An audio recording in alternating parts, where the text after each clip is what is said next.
Hello everyone. Today we shall discuss the tale of Melon City by Bikram Seth. आज जो है हम इस पोइम की रीडिंग करेंगे। टेल और स्टोरी दोनों में क्या डिफरेंस है, ये थोड़ा हमारे लिए जानना ज़रूरी है इसको पढ़ने से पहले। टेल के अंदर क्या होता है कि एक प्रॉब्लम होती है, उस प्रॉब्लम का सॉल्यूशन फाइंड करने का अटेम्प्ट किया जाता है। इसके अंदर कई प्रकार के करेक्टर्स और कई प्रकार के सबप्लॉट्स होते हैं, जिनके अंदर हो सकता है कि उस प्रॉब्लम के सॉल्यूशन में हमें सक्सेस मिल जाए या फेलियर मिले। टेल हमेशा स्ट्रेट फॉरवर्ड स्टोरी होती है। स्टोरी क्या है? स्टोरी के अंदर भी प्रॉब्लम का वर्णन होता है और उसका सॉल्यूशन फाइंड करने का अटेम्प्ट किया जाता है, लेकिन इसके अंदर जो सॉल्यूशन है वो एक main character uniquely attempt to solve the problem. Main character जो है वो यूनिकली अटेम्प्ट करता है प्रॉब्लम को सॉल्व करने की। तो लास्ट में हो सकता है कि उस प्रॉब्लम के सॉल्यूशन में सक्सेस मिले या फेलियर मिले। स्टोरी हमेशा कॉम्प्लेक्स होती है, टेल स्ट्रेट फॉरवर्ड होती है।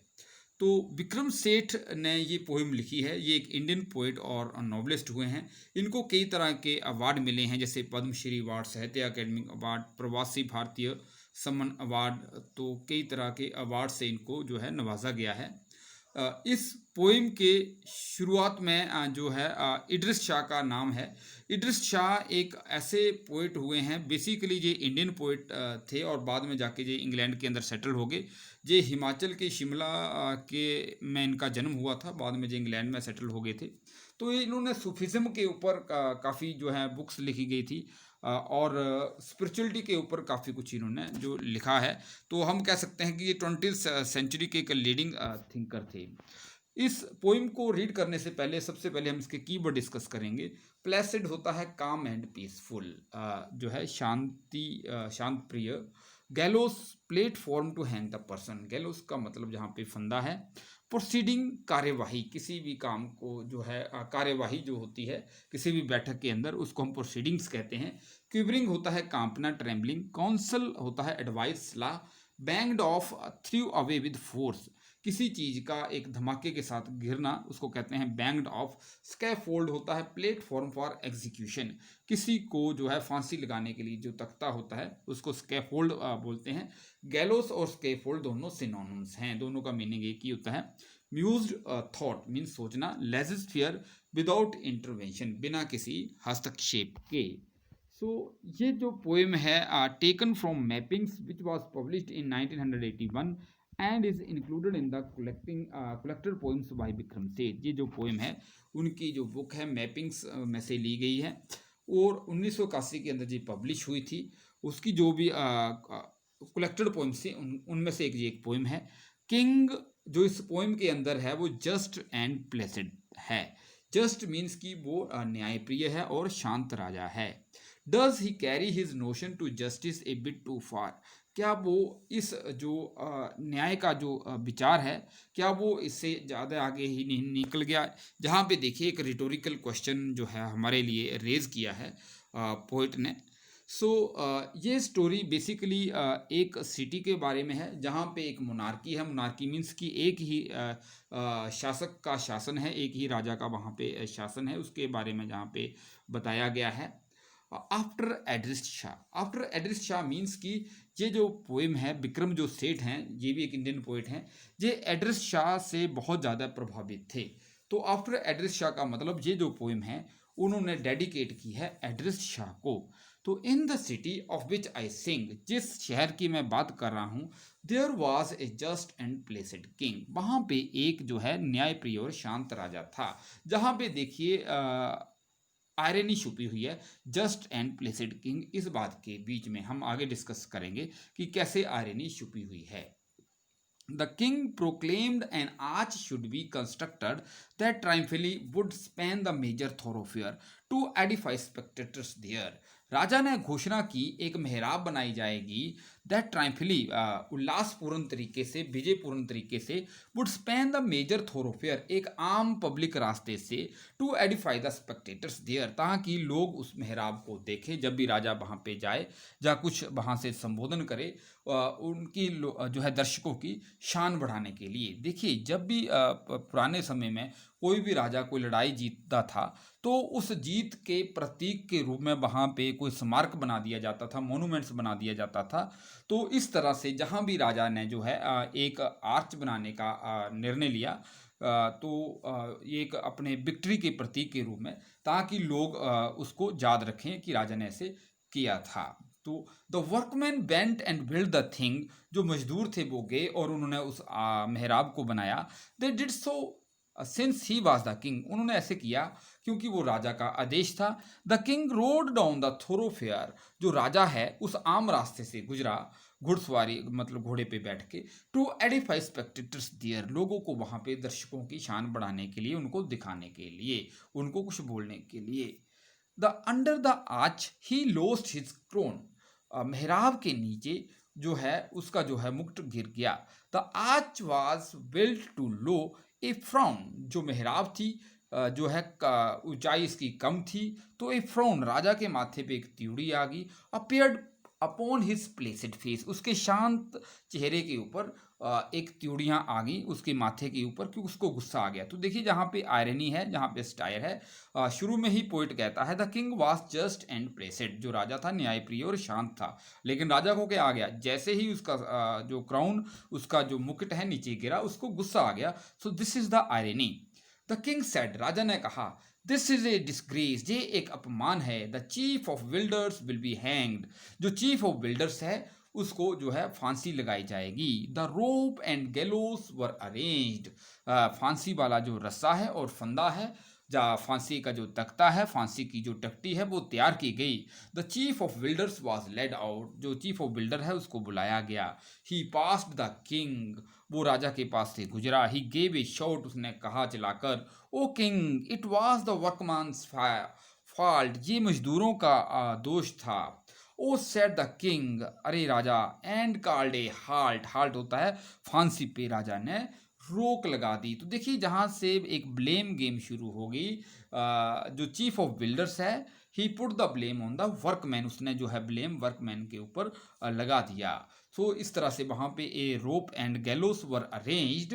तो this is the symbolic pic of the chief of the builders, and chief of the builders we came to know through the poem put the blame on the workman.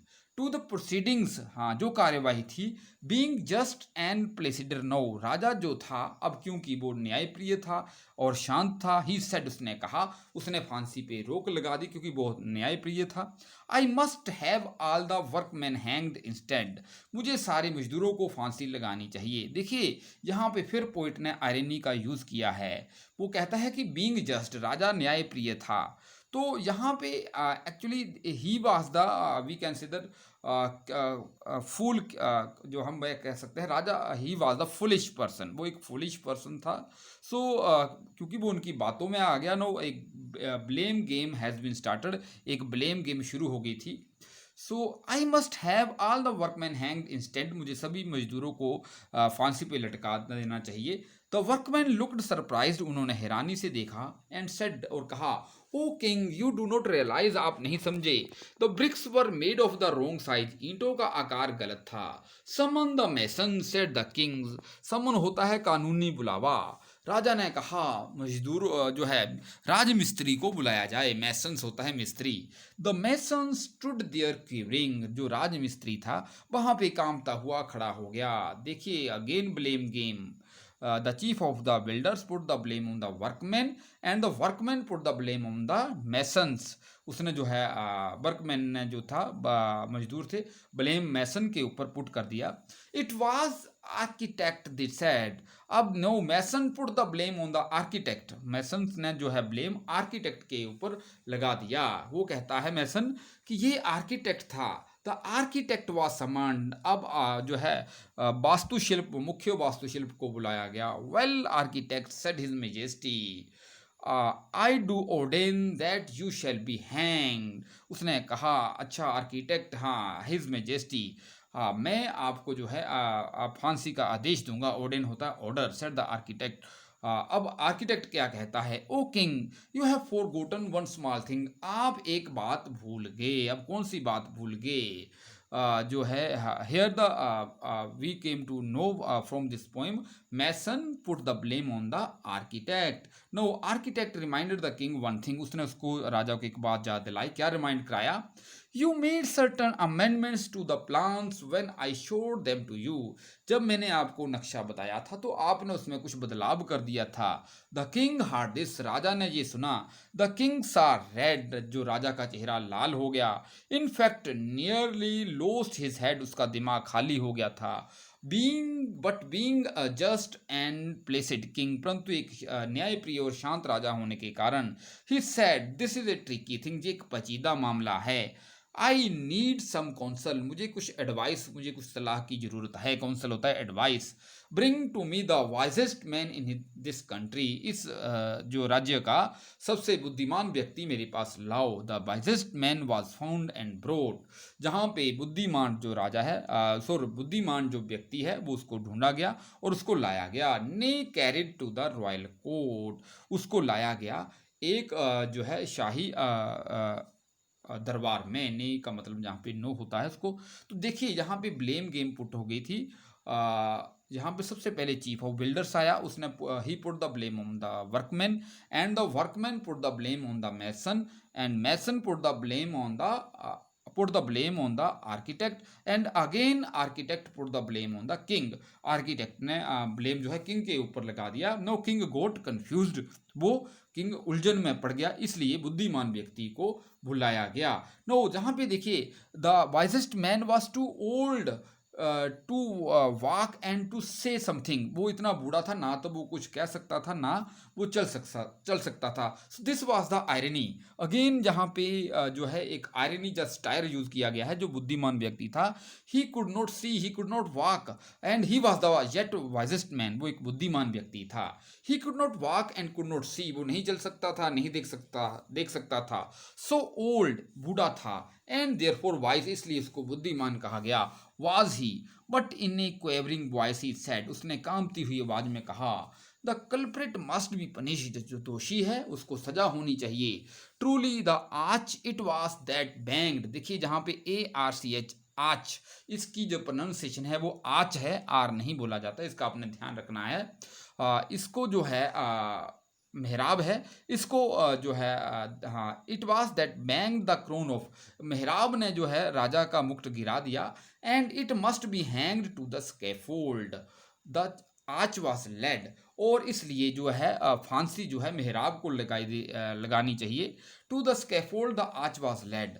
इसलिए मेहराब को जो है फांसी के तख्ते पे ले जाया जाना चाहिए. When suddenly a counselor said, तब एक सभासद ने कहा, एक दरबारी ने कहा, How can we hang so shamefully? What touched your head, your majesty? महाराज, हम उसको हाँ इतने जो शर्मनाक तरीके से कैसे उसको फांसी लगा सकते हैं जिस चीज़ ने आपके मुकुट को, आपके सिर को टच किया हो. True muse the king. राजा ने सोचा, सच है. म्यूज होता है सोचना, थिंक करना. By now the crowd restless. अब तक जो भीड़ थी वहां पे जो फांसी देखने के लिए इकट्ठी हुई थी, ये अशांत हो गई थी. Was muttering allowed. बड़बड़ा रही थी जोर जोर से. Aloud. The king perceived their mood. राजा उनके मूड को भांप गया. एंड ट्रेम्बल्ड, कांप गया. एंड सेड, और कहा, to all who were assembled, जो भी वहां पे इकट्ठे थे, क्या कहा? Let's postpone consideration of finer points like guilt. इस बात को स्थगित किया जाता है कि कौन दोषी है. The nation wants A hanging. जो लोग हैं वो फांसी देखना चाहते हैं. Hanged must be someone. किसी ना किसी को फांसी लगाया जाना चाहिए. एंड दैट इमीडिएटली, और तुरंत. The noose was setup somewhat high. जो फांसी का जो फंदा था ये कुछ ऊंचा लगाया गया. Each man was measured by and by. हर एक आदमी को 1 by 1 मेयर किया गया. But only the one man was so tall. एक ही आदमी इतना लंबा था. वो कौन था? ही फिटेड, जो उसमें फिट आ गया. 1 मैन दैट वाज ऑल. वो कौन था? He was the king. King ही उसके अंदर फिट आ गया.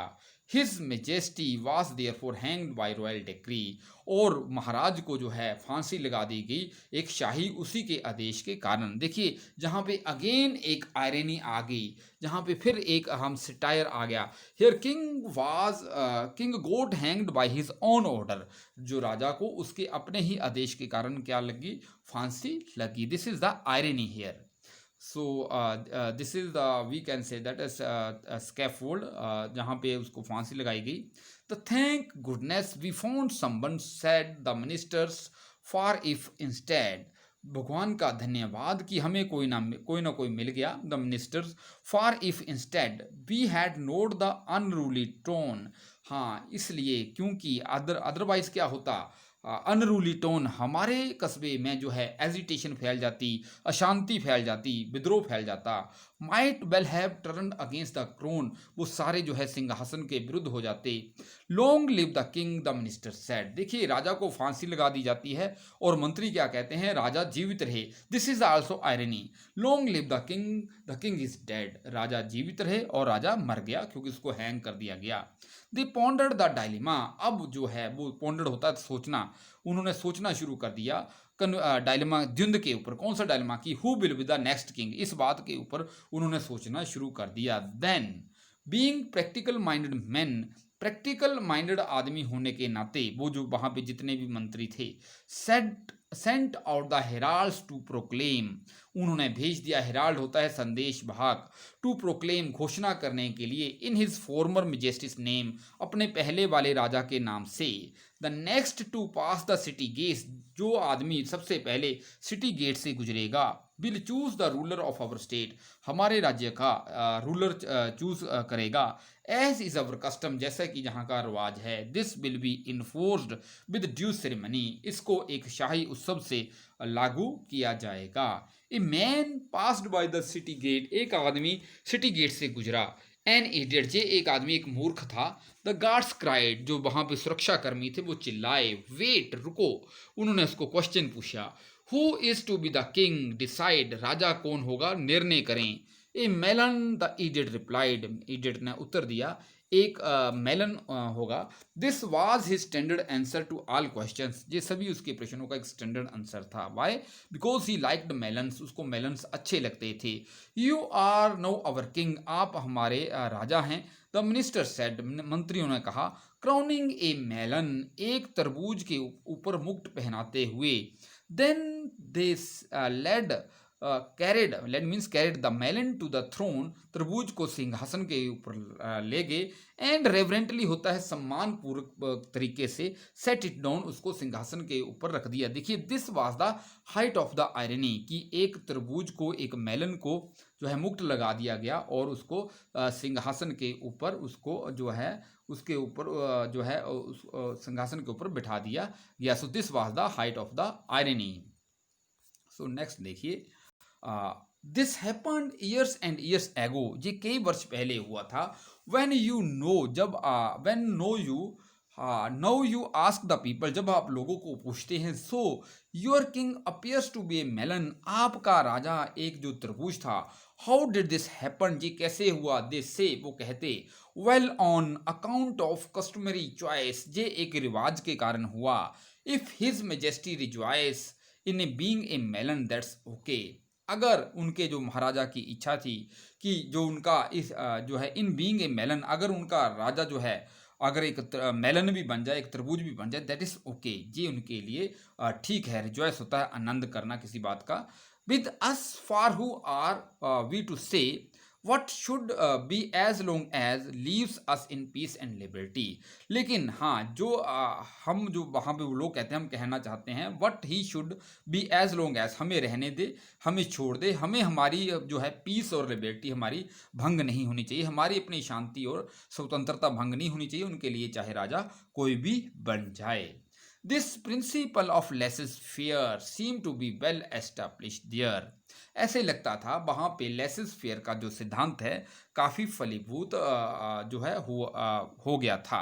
जहाँ पे लेसिस फेयर मीन्स कि विदाउट इंटरवेंशन, जहाँ पे जो लोग चाहते थे कि उनकी निजी स्वतंत्रता में कोई भी हस्तक्षेप ना हो, तो वो अपनी निजी स्वतंत्रता नहीं खोना चाहते थे, उनके लिए चाहे कोई भी राजा बन जाए। सो this was the end of the poem. Thanks for watching this poem.